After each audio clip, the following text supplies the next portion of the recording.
All right, good morning, party people. It is February 2nd. We are back with Hosea today.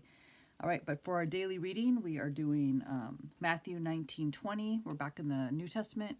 We're finishing 1 Thessalonians 5, chapter 5, and then, of course, Revelations 5:6, Psalms 97:98, and Proverbs 28. Okay, so that's our daily reading. But for today, we are back in Hosea chapter 8, and God and Hosea are not messing around. Hosea is pretty intense. So let me show you, for those of you that have not seen any of my videos, or I apologize to those of you that have, because you probably know this map now by the back, like the back of your hand. Okay, so this map is, I just want to show you this map to give you an idea where Hosea is on the timeline of Israel. So here is the nation of Israel on a timeline. Here are the kingdoms down here below them. Here's the Assyrian Empire. Where's my finger? Oh my gosh, this is so weird. Okay, there's the Assyrian Empire, Neo-Babylonian, and then the Persian Empire, right? In conjunction with the timeline of Israel. So here is the kingdom is split, of course. 10 tribes are up here, 2 tribes are down here. These guys are not legitimate. They should not have split off and gone on their own. And here, right here, this dividing line is where the northern kingdom, these guys fall to the kings of Assyria. And these guys, the southern kingdom, the kings of Judah, these guys last a little bit longer, and they fall right here to the kingdom of Babylon, right? And then we see the story of Daniel. Well, here we have Hosea, right here. So Hosea is sent by God to the northern kings and the northern people after Amos, after Jonah. Here's Elijah and Elisha.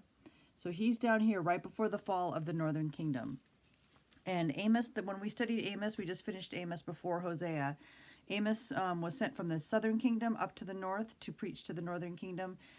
Hosea is actually from the northern kingdom, so he's in his home territory. They all know him, so Hosea is a little even more intense in some ways than Amos. So in chapter 8, what we see here is the beginning of chapter 8 is called the apostasy of Israel. Now remember, Hosea is mainly focused on the corruption that has happened within the worship centers, right? They're pretending to worship God. They're not worshiping God. They've brought in all of these Canaanite idols, all of the Baals. They're doing all of this fake worship, pretending to worship God. A lot of it's for show. And at this point, right before Hosea, they had become very wealthy. They've been very successful, and so that had contributed to their sense of self-sufficiency. And that everything, even though they had been blurring lines and now had seriously crossed lines in their worship of God, because they had not had, they hadn't seen repercussions for that as far as material things, they just continued in that and pushed the boundaries even further, right? And so because of that, the entire social structure of the kingdom of the north had fallen apart. The rich were becoming richer on the backs of the poor. They were changing laws. Judges were bribing doing judgments for bribes, and of course even the Levites and the priests were profiting off of all of this sin, because as the people would do things, they would bring in more sacrifices, right? Not only to look good among each other, but also to try and appease the gods. And so the priests and the Levites were profiting off of that as well. So it was just, the northern kingdom was a freaking mess. And so here, this is God speaking through Hosea. So chapter 8, verse 1 says, set the trumpet to your mouth. He shall come like an eagle against the house of the Lord, because they have transgressed my covenant and rebelled against my law.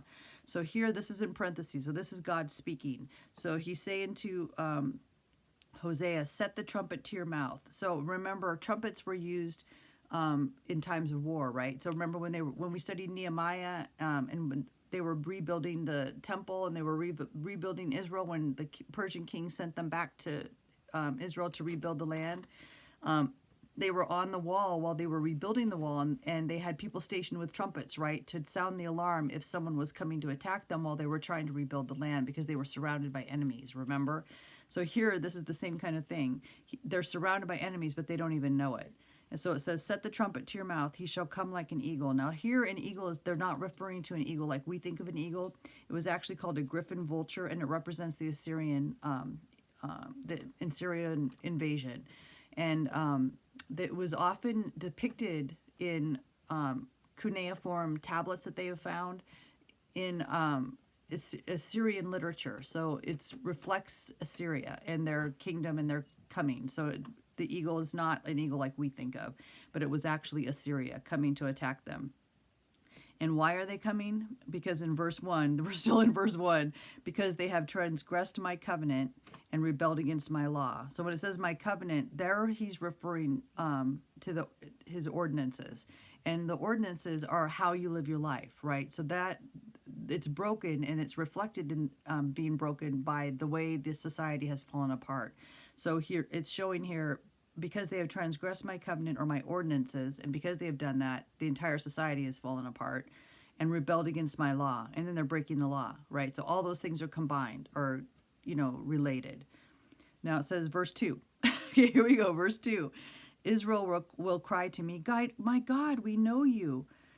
And that's a joke, right? The commentary says their appeal is dismissed by God. And then it says, because they don't know him. So they're saying, and God, okay, here's the other thing that's powerful.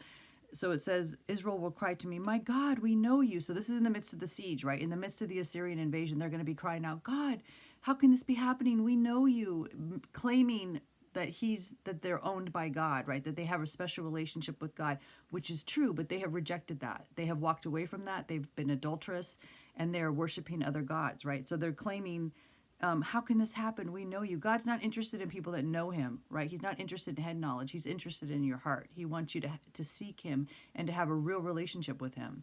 It's not interested in head knowledge. So it says, Israel has rejected the good, and then the enemy will pursue him. So when it says here in verse 3, Israel has rejected the good, here the language that they're using in the original is loathing, right? So Israel has loathed the good. So it's not just that they've walked away from it. I mentioned this before in other videos.